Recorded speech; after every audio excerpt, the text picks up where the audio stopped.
नमस्कार, मैं विजय शंकर झा। आप देख रहे हैं हेडलाइंस मिथिला। आज बेनीपुर क्षेत्र के फिर एक बार नवादा गांव में आए हैं और राम कुमार झा बबलू जी से बात करेंगे। इससे कुछ दिन पहले सदस्यता अभियान चलाए थे जन सुराज की, जिसमें सैकड़ों लोग जुड़े और आज हम उन्हीं से बात करेंगे जो क्या चल रहा है, जन सुराज का अभियान यहाँ क्या चल रहा है, क्या करने वाले हैं, उन्हीं से बात करेंगे। सबसे पहले नमस्कार सर। नमस्कार। हमारे चैनल पे आपका स्वागत है। और आपके चैनल के माध्यम से मैं संपूर्ण प्रदेशवासी को, क्षेत्रवासी को हार्दिक शुभकामना देता हूं और आपका स्वागत करता हूं। हाँ सर, बहुत दिन तक अभी लगातार आपके बारे में चर्चा हो रहा था। जो जन सुराज से आप जुड़े हैं और जन सुराज काफ़ी ज़्यादा बेनीपुर में जो सक्रियता है, सबसे ज़्यादा चर्चा आपका नाम का है। इसको लेके आपका क्या विचार है? देखिए, आप जानते हैं कि स्वतंत्रता तो राष्ट्र को मिली, लेकिन इस स्वतंत्रता का उद्देश्य और अर्थ तभी पूरा होगा जब जनता को सुराज मिलेगी। स्वतंत्रता बिना सुराज के पूर्ण नहीं हो सकता है। जो सत्याग्रह शुरू किया और तब जाकर के यह राष्ट्रीय आंदोलन बना और देश को स्वतंत्रता मिली। आज भारत दुनिया का सबसे बड़ा लोकतंत्र है। दुनिया को लोकतंत्र की पहली शिक्षा बिहार की धरती ने ही दिया। भारत को स्वतंत्रता आंदोलन का देन जो है सो बिहार की धरती ने ही दिया, जो महात्मा गांधी ने चंपारण सत्याग्रह शुरू किया था। और ये हर्ष की बात है, विगत 2 साल से आदरणीय प्रशांत किशोर जी बिहार की धरती से जनसुराज अभियान चला रहे हैं और उन्होंने भी राष्ट्रपिता महात्मा गांधी के तरह ही चंपारण के धरती से ही जनसुराज अभियान का शुरुआत किया। वो पदयात्रा किए और उनका उद्देश्य है, पवित्र उद्देश्य है कि बिहार की धरती ने देश और दुनिया को दशा दिया, लोकतंत्र की शिक्षा दिया, देश को स्वतंत्रता दिया। और यह स्वतंत्रता तब तक पूर्ण नहीं है जब तक कि सुराज नहीं आए। तो सुराज का वो अभियान चला रहे हैं। मेरा तो अपील है, सुराज तो हर लोगों को चाहिए, हर जनता को चाहिए। और मुझे विश्वास है बिहार से ये जो जनसुराज अभियान चला है, ये पूरे बिहार की धरती से होते हुए संपूर्ण राष्ट्र में फैलेगा और पूरे देशवासियों को सुराज मिलेगा। रही बात मेरी, तो ये जनसुराज अभियान एक महत्वपूर्ण कार्य है, जनहित का कार्य है, राष्ट्रहित का कार्य है। 2025 में क्या लग रहा है, प्रशांत किशोर जी की पार्टी जनसुराज क्या हर विधानसभा क्षेत्र से लड़ेंगे? 243 सीट पे वो अपना उम्मीदवार खड़ा करेंगे। देखिए, ये राष्ट्रपिता महात्मा गांधी का देश है। यहाँ चुनाव लड़ा नहीं जाता है। निर्वाचन एक पवित्र प्रक्रिया है और इसमें दल और प्रत्याशी निर्वाचन के पवित्र प्रक्रिया में भाग लेते हैं। प्रशांत किशोर जी जनसुराज अभियान चला रहे हैं। उनका उद्देश्य ये नहीं है कि मैं सरकार बनाऊं या किसी सरकार को हटाऊं। उनका उद्देश्य है व्यवस्था परिवर्तन हो। तो और उसी वक्त होगा जब वो सत्ता में आएंगे। जी, अब मेरा बात सुना जाए। व्यवस्था परिवर्तन का भी उद्देश्य है कि अब देखिए, वोट के बाद जनता सरकार के द्वार याचना करने जाती है अपने वाजिब हक के लिए। प्रखंड कार्यालय का चक्कर लगाते हैं, अनुमंडल का लगाते हैं, जिला मुख्यालय का लगाते हैं, अपने जनप्रतिनिधि के पास जाते हैं। उनका उद्देश्य है, सुराज का अर्थ है कि सरकार जनता के द्वार पर जा कर के उनके वाजिब कार्य को पूरा करेगी। जनता को कहीं जाना नहीं पड़ेगा। जनता तो एक बार अपने घर से निकल के मतदान केंद्र पर मतदान करती है और उसके बाद सरकार जनता तो हर नेता कहते आए हैं आज से लगातार। आप देख लीजिए, सही बात। सबसे ज़्यादा अगर बात करें, भाजपा की सरकार सबसे ज़्यादा बेनीपुर क्षेत्र में हमेशा से रहा है। जदयू और भाजपा यहाँ पे हमेशा से सरकार चलाए हैं। क्या उन लोगों की भी उम्मीद? वही बात आपने कई सरकारों को, कई दलों को मौका दिया। उन्होंने विकास की बात कही, जनहित की बात कही, बेहतर बिहार के निर्माण की बात कही और जाति पाति के समीकरण पर चुनाव जीत गए और उन्होंने कोई काम नहीं किया। अभी भी डबल इंजन की सरकार चल रही है। प्रशांत जी का कहना है कि मैं वोट की बात बाद में करूँगा, विकसित बिहार बने, उन्नत बिहार बने, समृद्ध बिहार बने, गौरवशाली बिहार बने और ये बिहार हम बिहार वासियों के सहयोग से बनाएंगे। अब रही 2025 की बात, तो वो व्यवस्था परिवर्तन के लिए, विकसित बिहार निर्माण के लिए, समृद्ध बिहार बनाने के लिए, गुणवत्ता युक्त शिक्षा देने के लिए, बिहार के लोग रोजगार के लिए बाहर पलायन नहीं करें, बिहार के लोगों को उनके गांव में ही उनकी क्षमता के अनुरूप रोजगार मिले, एक विकसित बिहार बने, इसके लिए वो जनसुराज अभियान चला रहे हैं। और इसके लिए व्यवस्था परिवर्तन, सत्ता परिवर्तन जरूरी है, तो सत्ता परिवर्तन का उद्देश्य है व्यवस्था परिवर्तन। इसके लिए 2025 के विधानसभा आम चुनाव में जनसुराज पार्टी भाग लेगी और जनता के सहयोग से सत्ता परिवर्तन करेगी, जिसका उद्देश्य है व्यवस्था परिवर्तन और विकसित बिहार का निर्माण करेगी। सर एक बात और को कहना था, जो कुछ दिन पहले आपका भी, आप आज से नहीं काफ़ी दिनों से सक्रिय से राजनेता रहे हैं, और इनसे पहले आपका एक पार्टी था हिंद जन स्वराज पार्टी, क्या आप इनको विलय करेंगे जन स्वराज में? अब आइए, भारत निर्वाचन आयोग ने मुझे हिंद जन स्वराज पार्टी के नाम से रजिस्ट्रेशन दिया और हिंदुस्तान के अंतर्गत पूरे भारत में हिंद जन स्वराज पार्टी के नाम से राजनीतिक दल चलाने का प्रमाण पत्र दिया।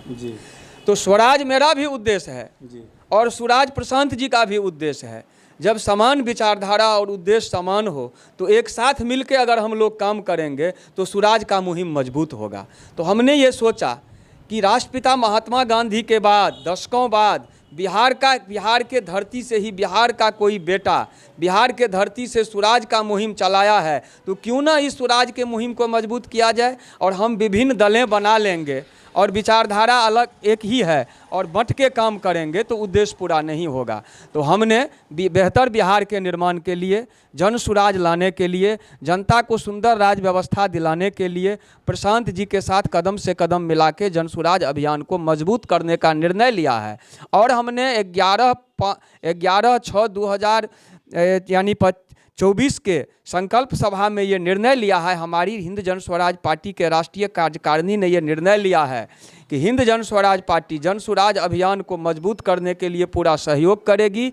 और जब जन स्वराज पार्टी 2 अक्टूबर को निबंधित हो जाएगी तो विधिवत जन स्वराज को मजबूत करने के लिए हम लोग एक हो जाएंगे और हिंद जन स्वराज पार्टी का विलय कर दिया जाएगा। ऐसा निर्णय ले लिया गया है, प्रस्ताव पारित कर दी गई है।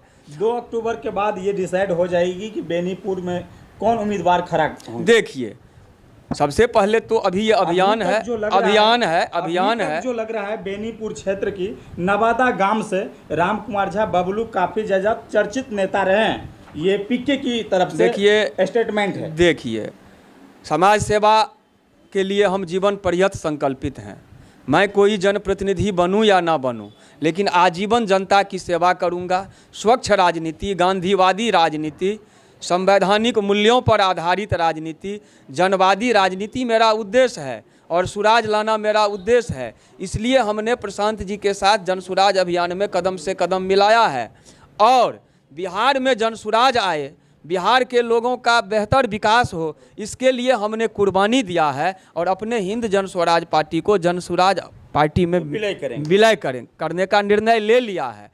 अब बात रही 2025 के विधानसभा आम चुनाव में, जन स्वराज पार्टी का निर्णय है कि शुचिता, नैतिकता, संवैधानिक मूल्यों पर आधारित गांधीवादी आदर्श राजनीतिक व्यवस्था कायम करेंगे। इसके लिए किसी भी दल से ना चुनाव पूर्व, किसी भी दल से सुना जाए, ना चुनाव पूर्व गठबंधन का निर्णय है, ना चुनाव बाद गठबंधन का निर्णय है। 243 सीट पर जन स्वराज पार्टी स्वच्छ छवि के लोगों को मैदान में निर्वाचन में भाग लेगी जन स्वराज पार्टी के तरफ से। और मुझे विश्वास है जब इरादा अच्छा हो, नेक इरादा हो, जनहित का उद्देश्य हो तो बिहार का आम आवाम साथ देगी और 2025 के विधानसभा आम चुनाव में जन स्वराज की सरकार होगी, बिहार में जन स्वराज आएगा। अब आखिरी क्वेश्चन जी, क्या लग रहा है, अब जहां पे बेनीपुर क्षेत्र को अगर देखा जाए, बेनीपुर विधानसभा से लगातार जेडीयू की जीत होते आ रहा है विधानसभा में, क्या लग रहा है कल अगर जन स्वराज पार्टी यहाँ से उम्मीदवार खड़ा करते हैं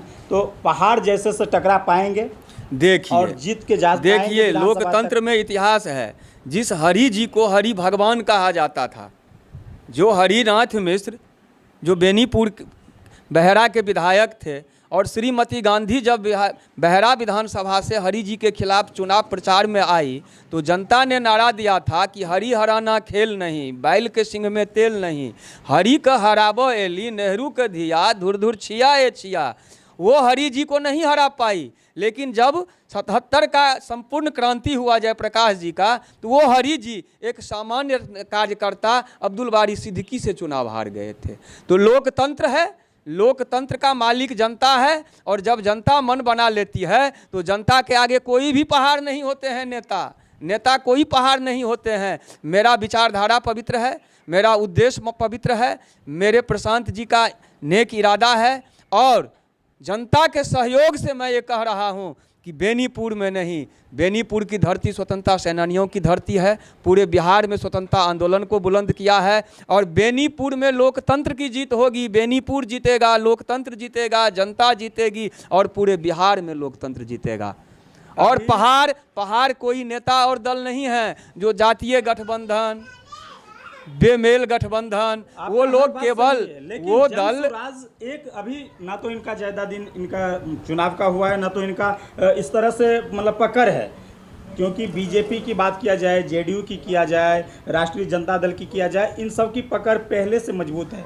देखिए किशोर आने के बाद क्या लग रहा है इतनी जल्दी ये कमजोर जो होते हैं वो आपस में गठबंधन करते हैं। ये लोग जातीय गठबंधन करते हैं, ये लोग विभिन्न तरह का तिक्रम करते हैं और जनता इन लोगों से उब गई है। इन्हें एक विकल्प की ज़रूरत है और वो विकल्प प्रशांत जी और जन स्वराज पार्टी जनता का बन चुके हैं और वो समय नहीं लगता है।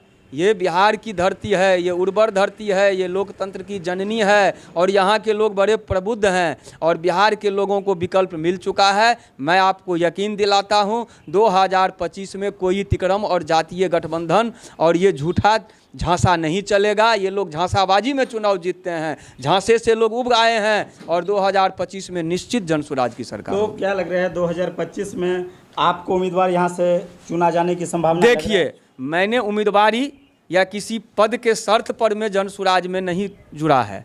मैं बिहार में जनसुराज आए, लोगों का कल्याण हो, इस पवित्र उद्देश्य से जुड़ा हूँ और मैं एक जनसुराज का सेनानी हूँ। हाँ, जनसुराज पार्टी अगर मुझ पर विश्वास करके मुझे प्रत्याशी बनाएगी तो मैं ईमानदारी से निर्वाचन में भाग लूँगा और जिसे भी बनाएगी मुझे छोड़ के मैं उन्हीं के लिए काम करूँगा। मैं जनसुराज के लिए काम करूँगा और प्रत्याशी चयन करना पार्टी नेतृत्व का काम है। उनका जो भी निर्णय होगा मेरे लिए शिरोधार्य होगा। तो पार्टी आप पे लगातार विश्वास कर रही है, आप लगातार आपको पटना बुलाना या फिर यहाँ पे सदस्यता अभियान चलाना, तो क्या इन सब से क्या लग रहा है? देखिए, मेरा उम्मीद लगाया जा सकता है? मैं एक सेनानी हूँ, सेनानी का काम है अभियान चलाना। मैं ईमानदारी और निष्ठा से जनसुराज का काम करूँगा। आगे निर्णय पार्टी नेतृत्व का है, जो भी निर्णय होगा शिरोधार्य। तो अभी हमारे साथ राम कुमार झा बबलू जी हैं और इनसे बहुत बातचीत हुआ और लगातार जो है ये इससे पहले भी पूर्व जिला पार्षद रह चुके हैं। इनका एक पार्टी था, वो भी लग रहा है बिलाई की ओर जाएंगे, उनके बाद जनसुराज से आएंगे। ये अभी तो तय नहीं हुआ है जो जनसुराज का जो राष्ट्रीय गठन अभी इस तरह से नहीं हुआ है, लेकिन राष्ट्रीय गठन के बाद 2 तारीख के बाद ये खुलासा होने वाली है। जो बेनीपुर क्षेत्र से कौन आएंगे कौन नहीं आएंगे ये समय तय करेगा। 2 तारीख के बाद जो है इन पर चर्चा होगी, लेकिन तब तक हमारे साथ राम कुमार जी बबलू जी अपने बात रखें, जनसुराज को लेकर के बात रखें। बेनीपुर से क्या होगा ये तो समय तय करेगा, लेकिन अगर जनसुराज यहाँ से अगर उम्मीदवार खड़ा करते हैं तो भारतीय जनता पार्टी हो, चाहे जेडीयू हो, आरजेडी हो, कांग्रेस हो, इन सभी को कुछ न कुछ झटका जरूर महसूस होगी। क्योंकि जनसुराज का जो अभियान है, उनकी जो सोच है, अगर लोग इन पे भरोसा करते हैं, लोग लगता है कि आजकल उनसे ऊब चुके हैं, तो जनसुराज अपना कुछ न कुछ छाप छोड़ेंगे।